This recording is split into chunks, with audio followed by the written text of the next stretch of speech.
Jane Mayer, chief Washington correspondent of The New Yorker, wrote a definitive piece on that question this month, and she joins me now. You know, Jane, when this news broke yesterday, I remember the last conversation we had after your article came out, and I remember talking to you from this very set where I said, 1 to 10, how serious is this? And you said, really quite serious. You appear to have been correct.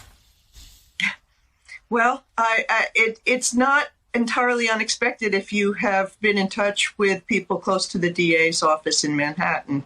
But at the same time, it is very momentous since, as you said, in this country, we haven't had a president who's been charged with a crime.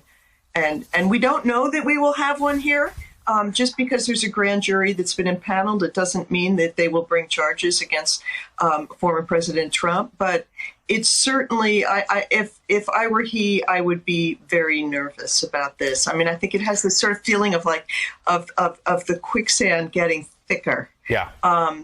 And you know, and so it's certainly the next serious step in this thing. And it was interesting to me that the grand jury is that it has been impaneled, is supposed to be impaneled for the next 6 months, which is basically the stretch of time during which the current DA in Manhattan, Cy Vance, expects to serve out his term. And I think he wants to be the one who makes the decision about whether to bring charges. So this is going to overlap perfectly with his tenure. Now, let's talk about, to me, the black box here is Weisselberg, because there has been, you reported quite a bit in your story about him. It's been clear that there are, you know, prosecutors have been looking into him. They've been looking into some transactions around his family, presumably in an effort to get him to cooperate. That's how these cases are often made. I want to play a little bit of Michael Cohen talking about the centrality of Weisselberg to the operation. Then maybe you can tell us what your own reporting indicates. Take a listen. In the office with me was Alan Weisselberg, the chief financial officer of the Trump Organization. I was at the time with Alan Weisselberg. The bottom signature, I believe, is Alan Weisselberg's. Alan Weisselberg, always Alan Weisselberg on the check. Are there other people that we should be meeting with? So, Alan Weisselberg. Always Alan Weisselberg on the check. How important is he, and how make or break, I guess is my question, is his cooperation, do you think?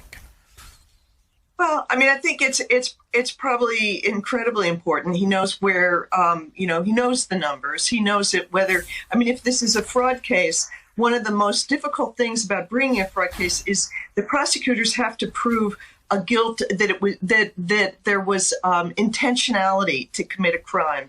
And the person who would know that would be the numbers man, the chief financial officer who dealt with Trump, who could say, I told him, he knew what he was doing. And he did it with his eyes wide open, because otherwise Trump is going to say, I had no idea. My accountants just did this. I paid them a lot and it's their fault. So he's very important in parsing that. There's also this question of sequencing to me, right? In terms of, you know, what we saw happen with Michael Cohen, for instance, was Cohen was indicted. He was searched and then he was indicted. And after he was indicted, he was defiant. He was not going to betray Mr. Trump. And then he did. He cooperated. You know, we don't have any word about Weisselberg's status. We don't know if the man has, you know, committed any crimes. I should be very clear. I have no idea if he has. But in terms of the sequencing, do you think that's noteworthy or not?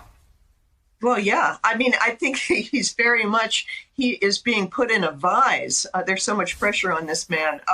He has two sons who've also worked for the Trump Organization or near, and one of them directly for it and the other in a company that's provided loans to the Trump Organization. And so his sons, his whole family is in this soup. And the people who know Weisselberg, Cohen, and Weisselberg's former daughter-in-law, Jennifer Weisselberg, have said, you know, he's not going to let his boys go to jail, and he's not going to really want to go to jail himself to protect Donald Trump. Yet this is a man who's been made by Donald Trump, and he's been incredibly loyal to Donald Trump. So he is in an incredibly tough spot, and huge amounts of pressure being put on him, clearly.